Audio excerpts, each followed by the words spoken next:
High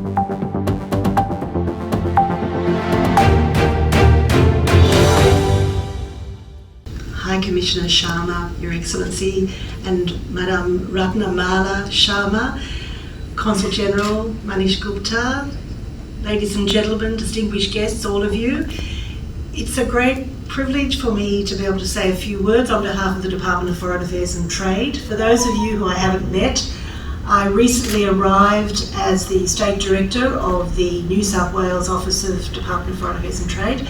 I've been here for 3 weeks now, so I'm brand new and I haven't got out into the community to get to meet lots of people, but I've had some wonderful experiences here at the Indian Consulate General this week. First of all, with the for International Women's Day with the Australia-India Business Chamber, and then with the wonderful Australia-India Infrastructure Network meeting that was held last night. And of course this evening to have the honour of saying farewell to the High Commissioner.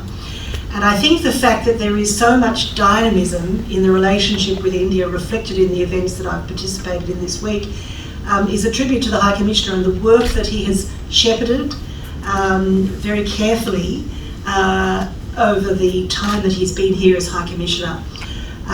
Your period of leadership in your role in Australia has been something to celebrate in terms of the achievements that we've made together in elevating the relationship, and you touched on this tonight.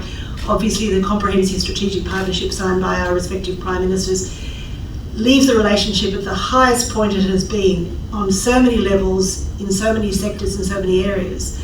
But also it's been a difficult period because of the other events that have affected us all with managing the impacts of COVID-19, and I know that's had a lot of attention from you in the work you do with helping repatriate your nationals back to India, but also the fact that we haven't been able to engage in the usual ways face to face.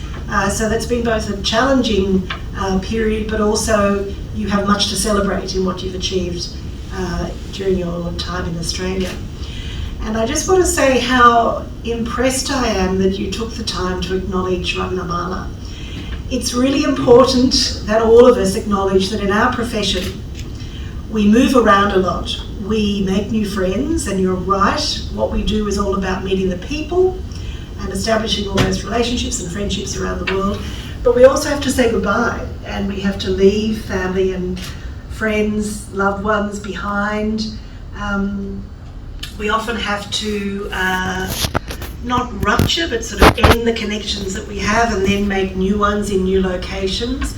It's very challenging for families, it can be very challenging, and you're absolutely right, Excellency, we do depend very much on the support of our spouses.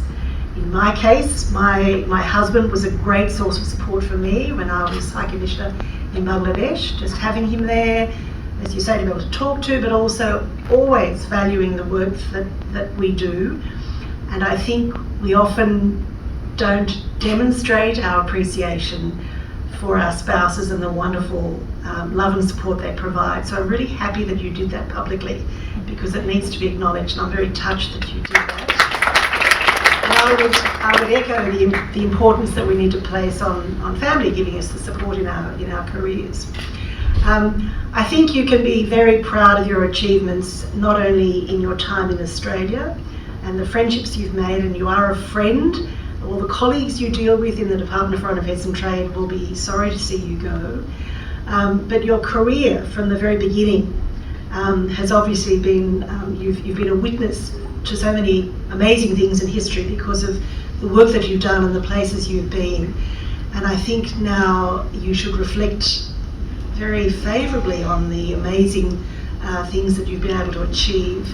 And I hope that your next steps together, when you leave Australia, will be fulfilling, will be exciting, will be imaginative, and that you will have a wonderful next step in your life with good health and lots of time to reflect. If I can just say on behalf of my colleagues in Canberra, I'm sure you're making calls to people in the department to say farewell. On behalf of all of my colleagues, we wish you all the best, and we say thank you so much for the work that you've done. Thank you.